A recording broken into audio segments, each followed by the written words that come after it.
this film reminds me of some of the great thrillers from the 70s. There's just no holding back. It's a world that turns everything around on a dime. Defense lawyers who ask the wrong sorts of questions, they're expendable.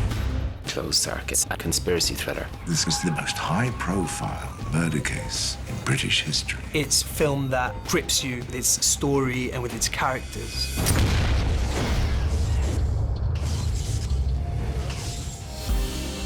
My character, Martin Rose, is a real expert in the world of advocacy. Very sure of himself, very competitive, very confident, and very smart. Police! Contact! Well, at the beginning of the film, Martin is defending a man accused of terrorism. Rebecca's character, Claudia, is appointed as the special advocate on my case. Do you know of any reason which would prejudice your ability to carry out this case? No, my lord. No, my lord, I know of no reason.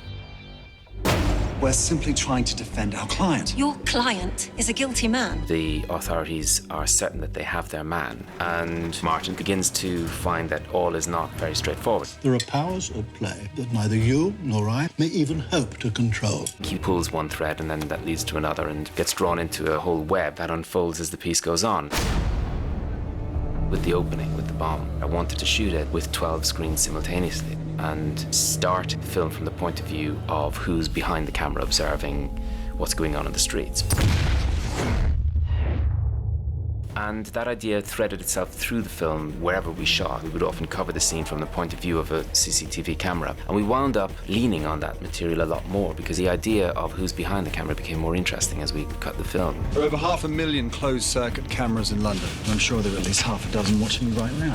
The references to CCTV and how much Martin's being watched and how much information is being controlled was so important to the character because it does mess with Martin's head through the progression of the story. We're being managed. We set about trying to create a world which was recognizably real, but which also had a slightly paranoid edge when you need that to creep into the film. And I wanted it to feel recognizably like London.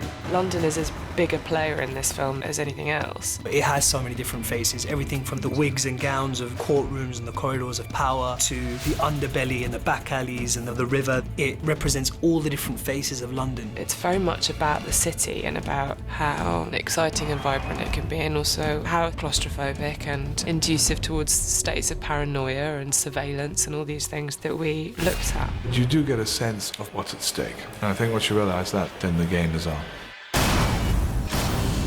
MI5 do not kill people on the mainland. What the hell have you got yourself into?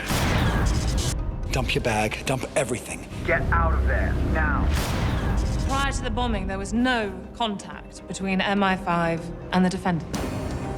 This is one of those rare films where the situation that the two main characters are in is slowly revealed and the level of danger is amplified. I think it's a really grown-up drama. It gets in your head and kind of gets you thinking. Hopefully it's the kind of film that people will talk about and discuss the issues in the film and discuss the characters. An audience can expect a very smart, thrilling and exciting story, emotionally engaging, but at the same time will force one to think about concerns for the time that we live in now. Martin, you be careful. It's a bit bloody late for that.